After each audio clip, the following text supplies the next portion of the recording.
played Rockhurst for our senior game on the 8th of April, and we played pretty well against them. We ended up winning 18-5. They play a backer zone defense, and it's really the only team in the RMAC that plays a backer zone defense.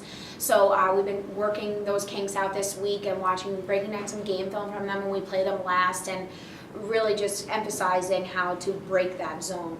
And biggest things offensively is we just need to make sure that we move the ball quickly around, look for the open girl in the middle of the 8, and finish the ball well. Yeah, it is.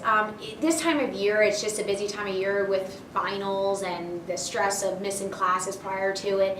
So we definitely try and lighten up on them a little bit in the sense of being a little bit more nurturing and sympathetic and understanding. Practice intensity, though, doesn't change at all. If anything, we're practicing harder right now in the sense of really just breaking down every aspect of their game and really just, but also trying to shorten our practices too, and making them more intense, but shortening them. And also just working on the fact that, you know, it really is up to us how many more games we have left in the season. I mean, we could have 3 games this week and continue on to regionals, or we could just end with 1 game. And so it has to be a mentality thing too, and being able to get over the stress of finals and missing those classes and being able to work through that and still be able to get the W's. No, we're not thinking about it at all. You know, my biggest philosophy this year is taking it 1 game at a time and 1 step at a time. And unfortunately, with RMAC, with having potentially 3 games this week, that's what I say is we have to focus on our first game against Rockhurst, but then we have to focus with the intent that we're going to be playing Regis on Friday, and then most likely Lindenwood on Sunday. So kind of, like I said, breaking down Rockhurst, but at the same exact time incorporating the Regis techniques and the Lindenwood techniques in our practice as well. This year it is a 16 tournament, where in the past it has been 4, and we've been fortunate enough to be seeded at the 3 seed playing the 16. So I think with how we did against Rockhurst in the past, I think there's probably a little bit more encouragement going into the RMAC tournament. Favors you a little bit more. Yeah, absolutely, and we also then look back into the Regis area of things. You know, opened up to them in the year, played horribly against them, lost 17-4 in February, then played them a couple weekends ago and lost 16-12. So, you know, we keep saying 3rd time's a charm, and that's what really the girls are looking forward to. I keep reminding them of Rockhurst. But it makes me excited that they're already almost past that and saying to themselves, okay, but how are we going to now get past the 2nd round too? 100%. You know, the intensity's high, the energy's high, the emotions are high in RMACs, and you're hoping that the officials will give you a couple calls your way, especially with our officials out here. It's, you know, you never know what you're going to get.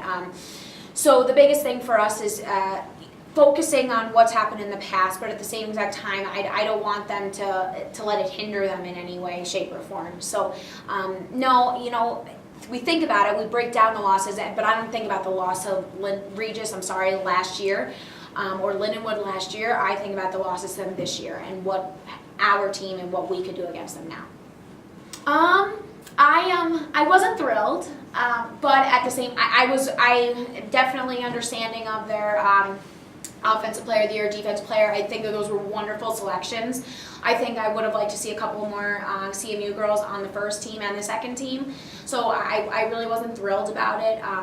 You know, we had the All Academic come out last week too, and same exact thing. You know, Olivia Hayden got honorable mention this year, and she also was on the honor roll for All Academic, because she's a 4-0 kid. She's the heart and soul of the team. I mean, she's that midfielder that she doesn't get enough credit, that kid. I mean, she's unstoppable. She's unbelievable. So I would have loved to see her in part of first team, not on honorable mention. But at the same time, you know, I've already had some of my girls were like, oh, this is annoying. And I said, don't let it bother you. Like, show them this week they should have been a part of it. So that's kind of what I'm going at, is don't let it frustrate you. Don't let it beat you down. If anything, show them that, well, that's me telling you that I should have been on first team this week. So, hope not. In the sense of making them play in a negative way. But a chip on their shoulder, if anything, to play harder, 100%. I definitely think, I know it definitely does that to my goalie, Jillian Pfeiffer. The other ones of them are pretty good about it, not letting it bother them. I think they say, oh, well, I don't know if she should have gotten it. But then it's just kind of water under the bridge. And I think it all depends on how I react to it, too. If I sit there and kind of beat a dead horse with it, too, and saying, oh, that they shouldn't have gotten that, I think that just harms it. Whereas right now we need to focus on our RMAC tournament rather than what award this kid got or this kid didn't get. I mean, at the end of the day, what my conversation that my assistant coach and I have in our office, we'll probably be a little annoyed in there, but we go out to the practice field and say, who cares? Let's just move on. We got things to work on this week.